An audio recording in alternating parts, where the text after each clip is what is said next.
എൻ്റെ കടമ അപ്പുറത്തെ പോസ്റ്റ് ഓഫീസിലിരിക്കുന്ന പോസ്റ്റ്മാൻ്റെ റോളാണ്. എന്താണ് പോസ്റ്റ്മാൻ്റെ റോള്? പോസ്റ്റ്മാൻ കുളിക്കാത്ത ഒരു ശരീരമുള്ളവനാണെങ്കിലും എൻ്റെ വീട്ടിൽ എഴുത്തുകൊണ്ട് വരുമോ? അയാൾ 2 ദിവസമായി ഉടുപ്പ് മാറിയിട്ടില്ല, ഫുള്ള് അതേ ഡ്രസ്സിട്ടാണ് നടക്കുന്നത്. പക്ഷേ എനിക്ക് അമേരിക്കയിൽ നിന്ന് ഒരാൾ 100 അല്ലെങ്കിൽ ഇന്ന സ്ഥലത്തു നിന്ന് എനിക്കൊരു 1000 രൂപ അയച്ചിട്ടുണ്ട്. അതാരെൻ്റെ വീട്ടിൽ കൊണ്ടുത്തരും? പോസ്റ്റ്മാൻ കൊണ്ടുത്തരും. അത് നിങ്ങൾക്ക് വേറൊരാൾ അയച്ചുകൊണ്ടാണ്, അതൊരാൾ കൊണ്ടുത്തന്നതേ ഉള്ളൂ.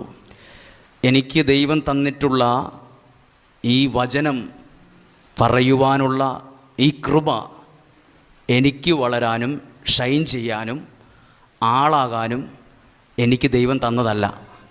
അത് നിങ്ങളെപ്പോലുള്ള ആളുകൾക്ക് ദൈവം അതിനു വേണ്ടി ഒരുക്കി തന്നു.